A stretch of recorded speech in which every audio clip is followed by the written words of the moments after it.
예, 우리는 지난 시간부터 이 사무엘서를 우리가 살펴보고 있습니다. 이 사무엘서에는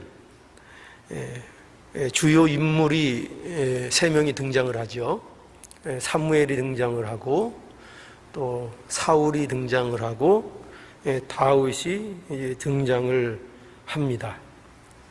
이런 내용은 이제 사사시대, 사사가 그 백성을 다스리던 그런 사사시대에서 이제 왕정시대, 즉 왕이 이스라엘을 다스리는 그런 이제 왕정시대로서 전환되는 중요한 역사를 이 사무엘 상하에서 다루고 있습니다.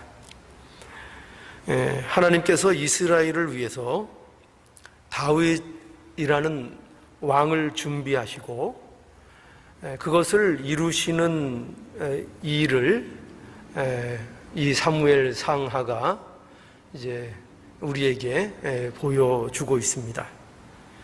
그런데 이 이야기가 우리가 지난 시간에 살펴본 바와 같이 어떤 거창한 장면으로 시작되는 것이 아니라 엘가나라는 한 가정에서부터 시작되는 것을 우리가 보았습니다.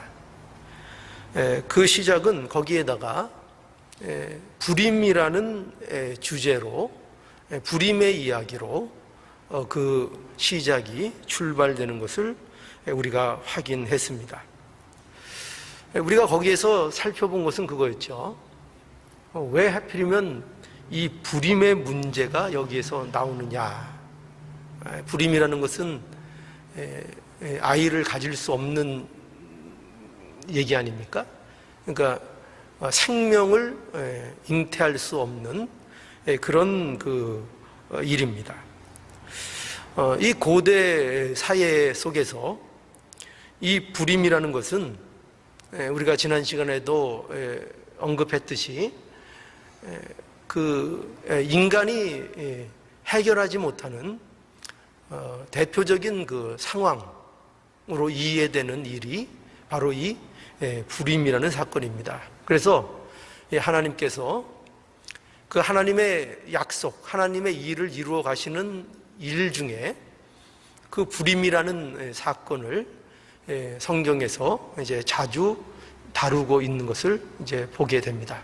왜냐하면 그 고대 사회 속에서 그거보다 더 절망스럽거나 더 슬프거나 한 일을 사실상 어떻게 보면 찾기가 힘들기 때문입니다. 그래서 이 불임이라는 일을 대표적으로 들어서 이성과 합리성에 의하면 인간들이 생각하는 그런 인간적인 사고에 의하면 또 인간적인 순리, 세상이 이해할 수 있는 어떤 되어져 가는 그 순리에 의하면 한나는 절망에서 벗어날 수 없고 절망 속에서 슬퍼해야 되는 운명이라고 단정 지을 수 있습니다. 그것은 세상 속에서 그렇게밖에는 결론을 얻을 수 밖에 없기 때문입니다. 바로 여기에서 이제 하나님께서 이스라엘을 위해 일하신다 하는 것이 그 중요한 내용으로 우리에게 주어지는 것입니다.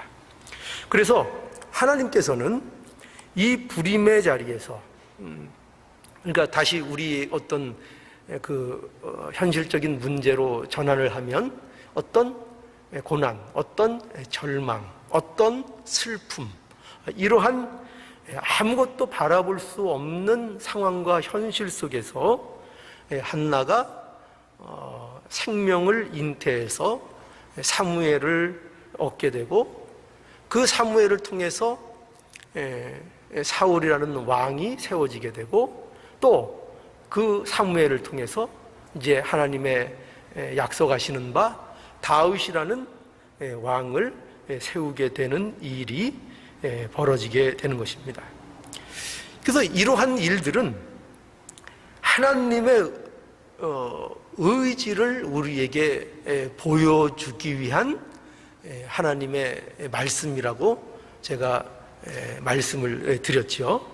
바로 이런 모든 것들, 왜 하필이면 이런 일로 하나님께서 이 이스라엘을 도우시고 이스라엘의 역사를 다시 새롭게 시작하시는가 할 때, 그것은 이 모든 일들이 하나님의 의지, 하나님의 계획, 하나님의 주권, 하나님의 간섭, 하나님의 인도에 의하여 이 모든 것들이 이끌어지고 있고, 그것은 마치 무엇과 같은가 하면은 무에서 유를 창조하셨던 하나님이 무에서 우주 만물을 창조해 내셨던 그 하나님의 그 능력이 바로 동일하게 어디에도 역사하신다고요? 우리 인간의 구원을 비롯한 그 역사의 면면에, 모든 역사의 흐름과 그 역사의 인도 속에 바로 이 하나님의 무에서 유를 창조하시는 그 능력이 거기에도 여전히 동일하게 간섭하고 오늘날도 그 아래 우리가 놓여져 있다라는 것을 이 말씀을 통해서 우리에게 보여주는 것입니다. 이런 맥락에서 오늘 말씀도 이런 내용들을 사실은 더욱더 강화하고 더욱더 확실히 우리에게 하는데 지금 쓰여지는 그런 내용들로 사실은 등장을 하는 겁니다. 그래서 오늘 우리가 읽은 이 내용들, 한나의 기도하는 내용, 한나가 얼마나 절절하게 하나님 앞에 기도를 합니까? 굉장한 마음으로 기도를 하죠. 그 11절에 보면 서원을 합니다. 11절, 서원하여 가로되 만군의 여호와여, 만일 주의 여종의 고통을 돌아보시고 나를 생각하시고 주의 여종을 잊지 아니하사 아들을 주시면 내가 그의 평생의 그를 여호와께 드리고 삭도를 그 머리에 대지 아니하겠나이다 라고 해서 한나가 하나님 앞에 그야말로 마음을 다하여 아주 그의 그 심령의 깊은 곳에서부터 나오는 그러한 기도를 하나님 앞에 드리는 것을 이제 보게 됩니다. 그리고 그 기도에 대하여 이제 하나님이 응답을 하시고, 그래서 누가 이제 등장을 하게 됩니까? 사무엘이 등장을 하고, 그 사무엘을 하나님 앞에 서원한 대로 이제 드리게 되는, 하나님께 드리게 되는 그 일들을 이제 기록하고 있는 것을 보게 됩니다. 그러니까 이런 모든 일들, 이 모든 일들이 어떤 관점에서 우리에게 보여주고 있는가 하면은 이 한나의 기도, 그리고 하나님의 응답, 그리고 사무엘이 출생, 하나님께 드려짐, 이런 모든 내용들이, 결국 이 모든 내용들이 하나님께서 이 일에 대하여, 그 이스라엘을 세우시고 이스라엘을 새롭게 하시는 그 일에 대하여 하나님께서 어떻게 관여하시고 거기에 섭리하시는가 하는 것을 이 모든 내용들이 우리에게 보여주고 있는 것입니다. 그러니까 보세요. 여러분, 불임, 이 한나가 겪는 이 불임이 왜 한나에게 생겨난 것입니까? 그것은 우리가 성경에서 이미 알고 있듯이 여호와께서 그를 성태치 못하게 한 이유라고 분명히 성경이 밝히고 있죠. 그러니까 불임도 그 한나가 절망과 슬픔 가운데 빠질 수밖에 없도록, 또 분인날을 통해서 격동되는 그 일을 겪을 수밖에 없도록 했던 그 불임의 문제, 그것이 원인이 어디에 있었는가 하면은 하나님이 그렇게 허락하셨다는 거죠. 불임은 여호와께서 주셨고, 그리고 한나는 왜 기도를 하는 것입니까? 한나는 왜 기도를 하는 거죠? 바로 그 문제로 인하여, 생명을, 자식을 갖지 못하는 그 문제로 인하여 이제 격동받고, 그 일로 인하여 누구에게 기도합니까? 하나님께 기도하죠. 그리고 그 일에 대하여 누가 응답을 하시죠? 누가 응답을 하십니까? 하나님이 그 일에 대하여 응답을 하시죠. 그렇죠? 하나님이 응답을 하십니다. 한나가 왜 사무엘을 또한 하나님께 드립니까? 왜 하나님께 드리죠? 생각해 보세요. 그가 만약에 이 불임이라는 일을 만나지 못했더라면, 그가 처음부터 자식을 갖는데 아무런 문제가 없었더라면 아마 그가 그의 자식을 하나님께 드리려는 그런 생각을 하지 않았을 것입니다. 그런데 이러한 어려움, 이런 절망, 슬픔 가운데에서 이제 한나는 하나님 앞에 기도하고 간청하게 되고, 그 자식에 대하여 주시면 하나님 앞에 드리겠다는 그런 서원을 하는 데까지 가게 되는 거죠. 자, 이런 모든 내용들이 보세요. 무엇을 말하는데 모든 내용들이 집중되어 있나요? 어떤 내용에 집중이 되어 있죠? 사무엘의 출생에서 시작해서, 그렇죠? 아니, 출생 그 이전부터 시작해서 하나님께서 모든 일에 관여하고 계시다는 것을 우리에게 분명하게 보여주고 있죠. 그렇죠? 이 불임을 누가 만드셨다고요? 하나님이 만드셨고, 그리고 이 불임을 누가 해결해 준다고요? 하나님이 해결해 주시고, 그리고 이 기도에 대해서 누가 응답을 한다고요? 하나님이 응답을 하시고, 그리고 그 낳은 사무엘이 누구에게로 돌아갑니까? 하나님께로 바쳐져서 돌아가는 일이 결론 지어지고 있는 겁니다. 그러니까 이게 무엇을 우리에게 의도하고 이 말씀이 보여주고 있는가 하면, 이런 모든 내용을 통해서 과연 이 모든 일의 시작과 끝, 모든 일을 이루어 가시는 그 일에 누가 주도권을 가지고 누가 이루어 가시느냐라는 것을 이 말씀을 통해서 우리들이 볼 수 있기를 간절히 원하고 계시는 것입니다. 그래서 여기에서 우리가 이해해야 될 중요한 진리의 내용이 무엇인가 하면 바로 이런 거예요. 뭐냐면, 우리 개인의 일상이, 우리에겐 어떻게 보면 개인의 일상이라는 게 있죠. 그리고 여기 오늘 본문에도 보면은 한나의 어떻게 보면은 개인적인 가정사를 통해서 이 일들이 발단이 되고 전진되어 나가는 것을 보게 돼요. 그래서 우리의 개인의 일생 또는 우리의 일상의 생활, 이런 것들이 어떻게 하나님의 일과 연결되어 있는가, 이런 문제를 우리가 바로 볼 수 있고 이해할 수 있어야 한다는 것입니다.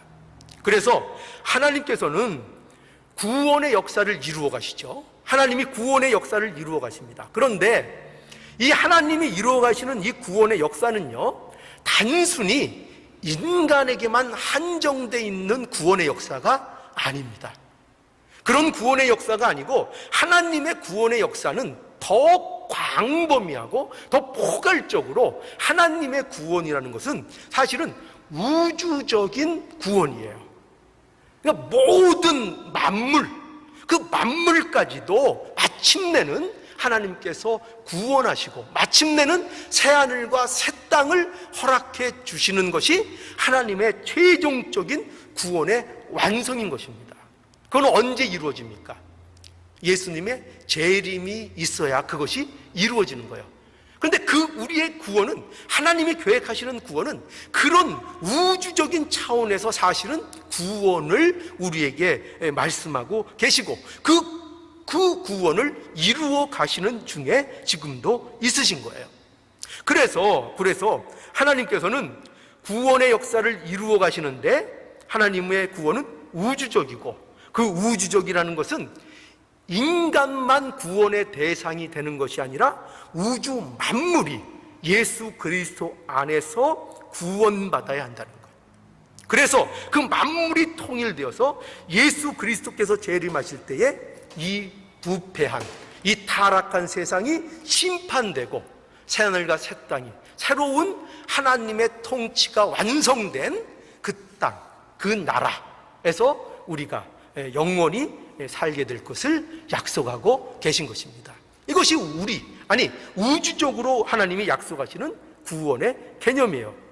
그런데 이러한 구원의 역사에 있어서 가장 여러분 우선시되고 중심이 되는 것이 있는데 그게 뭐냐? 그것이 바로 인간에 대한 구원인 것입니다. 그러니까 하나님의 구원은 전 우주적 만유 모든 만물을 그리스도 안에서 통일시키는 그런 구원으로 하나님이 이 구원을 이끌어 나가시는데 그 구원의 핵심, 무엇으로부터 그 구원을 중심으로 이루어 가시느냐 할 때 바로 그 하나님의 자녀들, 하나님의 백성들을 먼저 구원하여 부르심으로 하나님의 백성들을 먼저 이끄시고 인도하시고 만드시는 것을 통해서 하나님의 나라를 이루어 가시는 그 일을 하고 계시다는 거죠. 그래서 지금 우리의 이 구원, 즉 하나님의 나라의 백성으로 우리를 부르시고 만드는 일, 이 일이 오늘날 구원의 과정 속에서 계속 이루어지고 있다는 것을 우리에게 말씀하고 있는 겁니다. 자, 이런 관점에서 하나님의 일하심과 하나님의 구원 사역과 또 우리가 그 안에서 어떤 자리와 어떤 역할을 담당하고 있는가를 바로 이해할 수 있어야 된다는 거예요. 그래서 이 대목에서 우리는 명심해야 될 게 뭐냐? 우주적인 구원이 한 개인의 구원을 통하여 이루어지는 그 과정을 하나님께서 허락하셨다는 거예요. 그러니까 하나님의 목적을 이루시는 것, 우주적인 구원을 이루어 나가시는 그 일에 있어서 그걸 어떻게 그 일들을 진행시켜 나가시냐 할 때 그것은 어느 날 갑자기 하나님께서 그냥 뚝 떨어지도록 그 과정을 다 없애버리고 그 나라가 그냥 오도록 그렇게 하시는 것이 아니라 그 과정 속에서 한 개인 하나님의 백성 한 사람 한 사람을 불러내서 그들을 구원해 내셔서 그들을 통하여 일하게 하시고 그들을 통하여 기도하게 하시고 그들을 통하여 하나님의 나라의 일을 감당케 하시는 그 일과 과정을 통해서 그 하나님의 약속된 나라를 점차 이루어 나가시는 이 방법으로 하나님께서 이 구속사역을 이루어 나가신다는 거죠. 그래서 바로 그런 관점에서 우리가 어떤 자들인가를 이해해야 한다는 것입니다. 그래서 우리는 절망과 슬픔 속에서 하나님께서 무엇하게 하신다고요? 때로는 하나님께서 우리를 이 한나와 같은 절망과 슬픔 가운데 두기도 하시고 그래서 우리에게 무엇을 하도록 만드십니까? 기도하게 만드시고 그 기도 속에서 하나님의 뜻을 보게 하시고 그 기도 속에서 또한 하나님이 어떠한 분이시며 하나님이 원하시는 것이 무엇인지를 그 하나님과의 깊은 만남 속에서 그 처절한 절망과 슬픔 속에서 하나님을 만나게 하셔서 그래서 그 하나님의 뜻을 이루는 일에 기쁨으로 동참하도록 그들을 항복시키는 이 일을 하나님께서 우리에게 계속해 나가신다는 것입니다. 그래서 우리는 이런 신자의 위치를 저와 여러분들이 바로 알고 확인을 해야 한다는 것입니다. 우리 신자들은요, 즉 저와 여러분들은요, 하나님이 허락하신 각자의 자리에서 하나님께서 그의 구원의 역사를 이루어 가시는 일에 핵심적인 역할을 담당시키고 있는 자들이라는 것을 우리가 잊지 않아야 한다는 것입니다. 우리가 그 자리에 있는 자들이라고.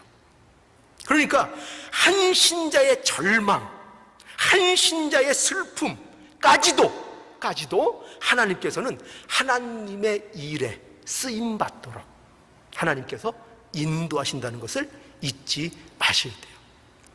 그러니까 우리의 인생에 있어서 우리의 어떤 눈물 흘림, 어떤 절망, 어떤 슬픔 이런 것들이 단지 절망이 절망으로만 끝나는 것도 아니고 어떤 슬픔이 슬픔으로만 끝나는 것도 아니고 그 모든 것들이 하나님이 우리를 어떤 계획과 어떤 뜻에서 하나님의 나라를 이루어 가시는 한 과정으로서 우리에게 허락하고 있고, 거기에서 우리를 기독케 하시는 하나님의 간섭이 있다는 것을 우리는 분명히 이해하고 볼 수 있어야 한다는 거예요.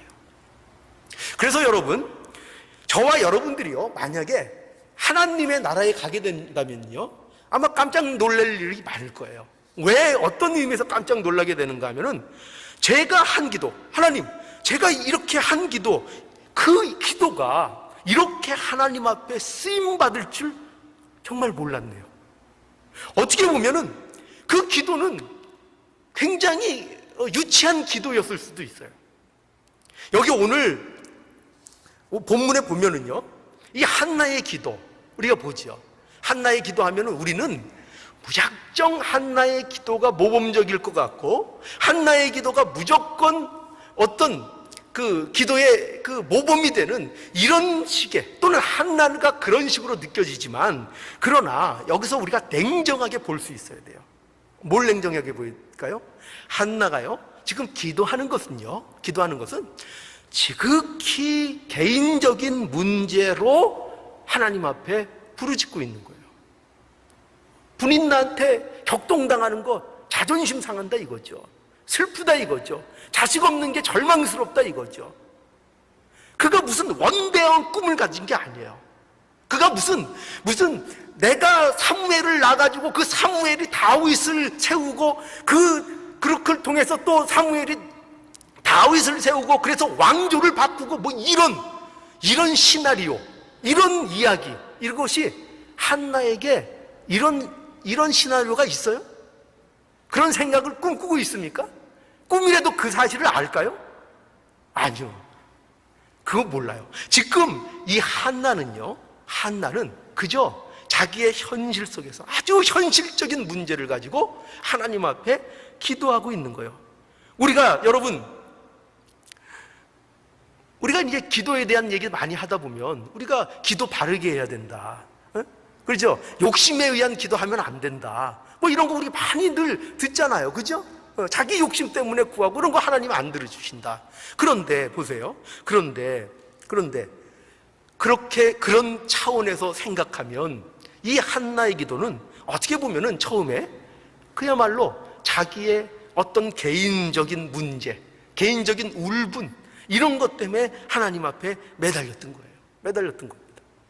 그런데 놀라운 건 뭐냐면요, 그러한 기도 속에서 그런 기도가 깊어지는 중에 분명히 저는 이 한나가 어떤 하나님과의 깊은 교통과 교감의 시간을 가졌을 거라고 저는 생각이 들어요.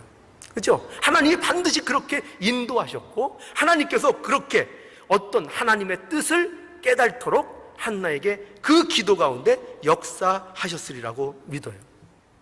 그런데 더 중요한 건 뭐냐? 그런 한나의 기도, 그렇게 시작된 한나의 기도였지만 그것을 통해서 결국 하나님의 응답을 받고 사무엘이라는 아들을 얻고, 그 아들을 통해서 이스라엘의 왕조가 기름 부어 세워지는 그런 역사가 이루어지게 되었다는 것이죠. 여러분, 어떻게 보면은 우리의 그 어떤 모습도 그럴 거예요. 우리가 하나님 앞에 과연 쓰임받을 수 있을까요? 이렇게 부족한 저희가 하나님 앞에 쓰임받을 수 있을까요? 이렇게 부족한 제가 기도하는 기도도 하나님의 나라를 위해서 이것이 어떤 쓰임이 될까요? 하는 의심을 우리가 갖게 되죠. 그렇죠? 어떻게 나 같은 존재가 하나님의 나라에 도움이 될 수 있을까? 그런데 놀랍게도 하나님께서는 그 모든 것들을 하나님께서 이용하시고 사용하셔서 하나님의 나라를 이루어 가시는 일에 순간순간으로 채워가시는 하나님의 능력을 우리가 경험하게 되는 것입니다. 이러한 말씀을 통해서 신자는요, 자신을 하나님의 일하심의 역사 속에서 바로 이렇게 자신을 이끄시는 하나님을 볼 수 있어야 됩니다. 이걸 볼 수 있어야 돼요.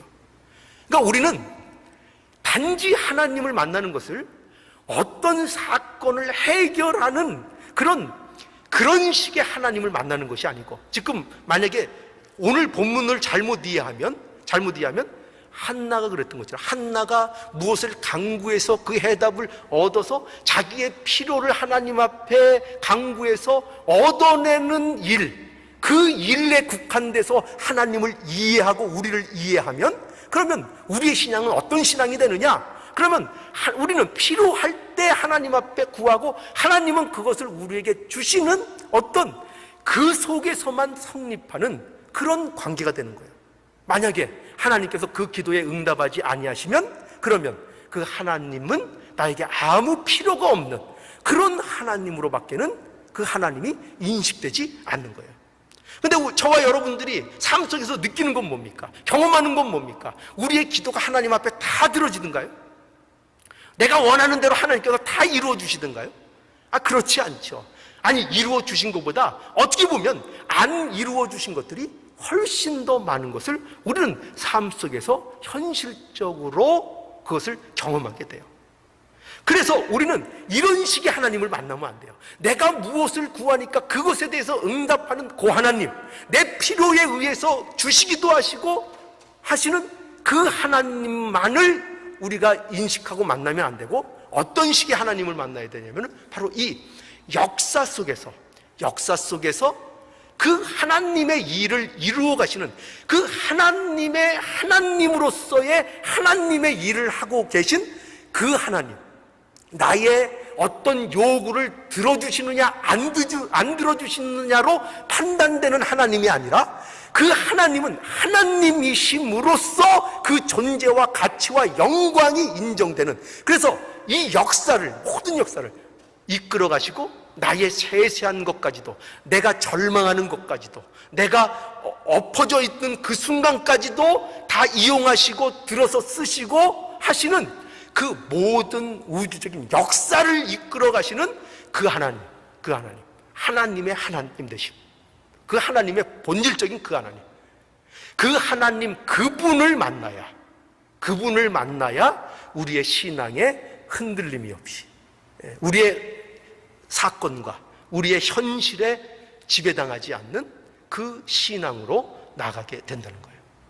그러니까 우리는 이 하나님을 경험하고 이 하나님을 이해할 수 있어야 돼요. 그래서 그 역사를 주관하시는, 그저 나를 개인적으로만 이런 식의 하나님만을 만나는 것이 아니라 온 우주를 이끌어 가시는 가운데에서 나를 그 가운데에서 이끌어 가시고 사용하시는, 그리고 그 과정 가운데 내가 쓰임받고 있는 나로서 그것이 나라는 것, 그것을 바로 이해하고 그 관계를 바로 이해할 때 우리는 어떤 세상적인 유혹과 흔들림에도 흔들리지 않는 그런 신앙의 소유자들, 신앙의 길을 가는 자들이 되는 것입니다. 바로 이런 이해를 요구하고 있는 거예요.